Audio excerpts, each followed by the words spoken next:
warahmatullahi wabarakatuh. Perkenalkan, nama saya Putri Amalia dari jurusan Tarjamah semester 5A. Di sini saya akan menjelaskan pembahasan pada mata kuliah morfologi dalam rangka memenuhi persyaratan ujian akhir semester. Sebelum saya masuk ke dalam isi pembahasan, saya akan menjelaskan secara singkat apa itu morfologi. Yang pertama, morfologi secara etimologi, yaitu istilah morfologi berasal dari bahasa Yunani, yaitu berasal dari gabungan kata morphe yang berarti bentuk dan logos yang berarti ilmu. Di dalam linguistik, ilmu morfologi digunakan untuk menganalisis satuan dasar bahasa sebagai satuan gramatikal. Sedangkan morfo adalah ilmu yang mempelajari bentuk-bentuk kata dengan segala perubahannya serta makna yang muncul akibat perubahan kata tersebut. Pembahasan selanjutnya yaitu di sini saya akan menjelaskan tentang verba ditinjau dari segi waktu dan objeknya.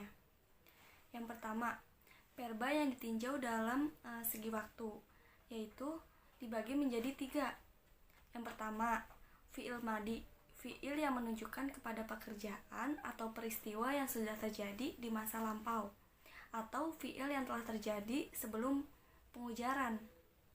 Contohnya seperti qara'a Muhammadun Al-Quran, Muhammad telah membaca Al-Quran. Contoh yang kedua, kataba Zaidun adarsa, Zaid telah menulis pelajaran. Kata qara'a dan kataba di situ itu termasuk fi'il madi yang berarti menunjukkan kepada pekerjaan. Yang kedua, itu fi'il mudhari'. Fi'il mudhari' ialah fi'il yang menunjukkan pekerjaan ataupun peristiwa yang sedang atau yang akan terjadi. Fi'il mudhari' itu diawali dengan huruf mudhara'ah. Huruf mudhara'ah itu ada 4, yaitu alif, nun, ya, dan ta. Contoh dari fi'il mudhari', contoh yang pertama yaitu yadribu Ahmad al-qiratu. Ahmad sedang memukul bola. Contoh yang kedua, tansuru Aisyah al-kitu. Aisyah sedang menolong seekor kucing. Kata yadribu dan tansuru di situ itu termasuk fi'il mudhari' yang menunjukkan pekerjaan ataupun peristiwa yang sedang atau yang akan terjadi. Adapun yang terakhir yaitu fi'il amr. Fi'il amr ialah fi'il yang menunjukkan permintaan suatu perbuatan di masa yang akan datang atau bisa disebut kata kerja perintah. Contohnya, ikro kitabaka, bacalah bukumu, atau iftah al-baba, bukalah pintu. Kata ikro dan iftah di situ itu termasuk fi'il amr atau yang disebut kata kerja perintah. Penjelasan yang tadi itu adalah verba yang ditinjau dari segi waktu. Sedangkan verba yang ditinjau dari segi objeknya yaitu fi'il yang ditinjau dari segi objeknya terbagi menjadi dua bagian, yaitu fi'il lazim dan fi'il mutaddi. Yang pertama, fi'il lazim. Fi'il lazim adalah fi'il yang membutuhkan fa'il dan tidak membutuhkan maf'ul bih untuk menjadi kalimat sempurna. Yang dipahami dalam bahasa Indonesia biasa kita kenal dengan kata kerja intransitif. Verba intransitif sebagai verba yang hanya berhubungan dengan subjek dan tidak memerlukan objek. Beberapa verba intransitif yang terlihat dari makna dalam bahasa Arab yaitu yang pertama, verba yang maknanya berhubungan dengan sifat atau tabiat. Contohnya, hasuna akhlaquhu, baik akhlaknya. Hasuna ataupun baik itu kan berarti kata sifat. Berarti itu termasuk verba yang maknanya berhubungan dengan sifat atau tabiat. Yang kedua, verba yang maknanya berhubungan dengan ukuran. Contohnya, tola umruhu, panjang umurnya. Kata tola di sini yang berarti ukuran. Yang ketiga, verba yang maknanya berhubungan dengan warna. Contohnya, ibyado sya'ruhu, rambutnya memutih. Kata rambut tersebut itu yang berarti warna. Yang keempat, verba yang maknanya berhubungan dengan cacat fisik.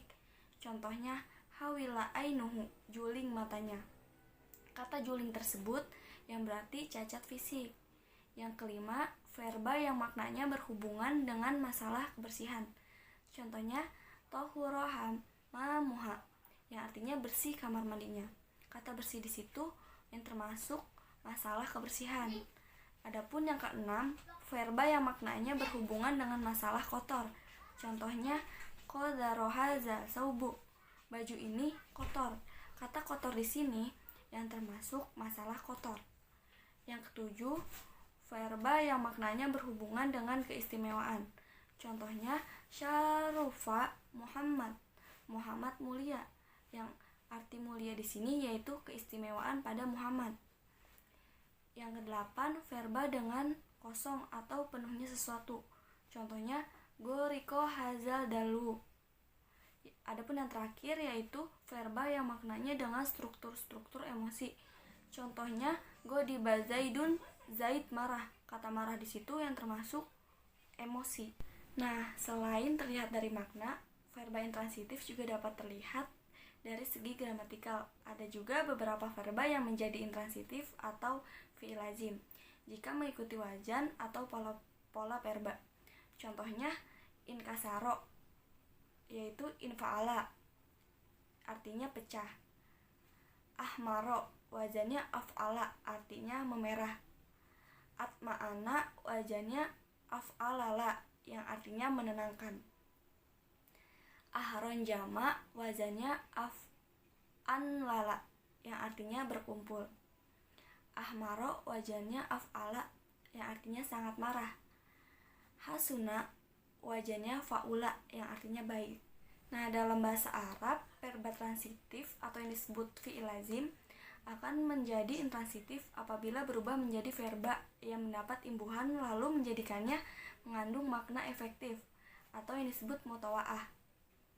Yang saya jelaskan tadi itu penjelasan dari fi'il lazim.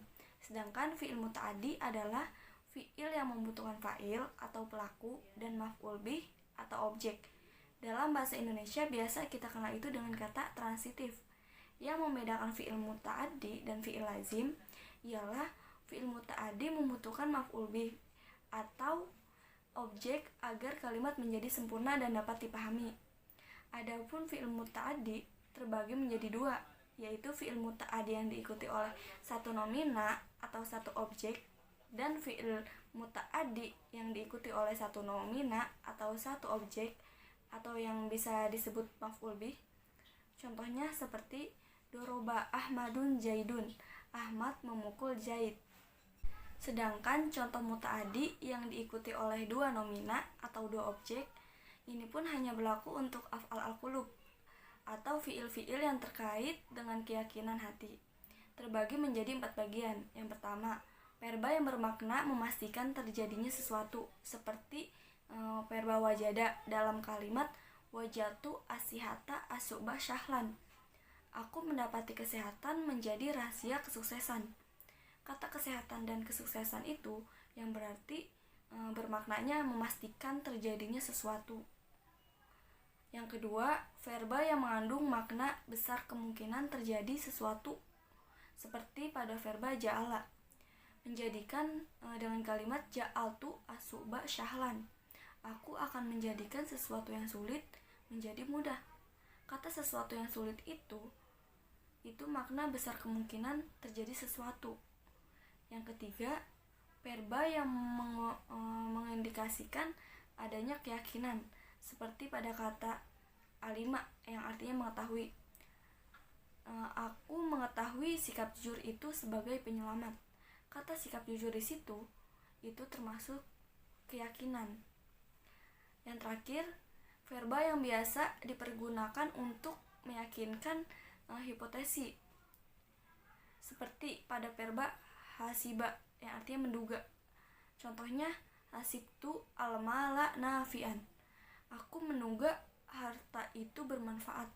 Kata harta dan bermanfaat di situ yang dimaksud meyakinkan hipotesis itu. Sekian penjelasan dari saya tentang verba yang ditinjau dari segi waktu dan objeknya. Kurang lebihnya mohon maaf. Wassalamualaikum warahmatullahi wabarakatuh.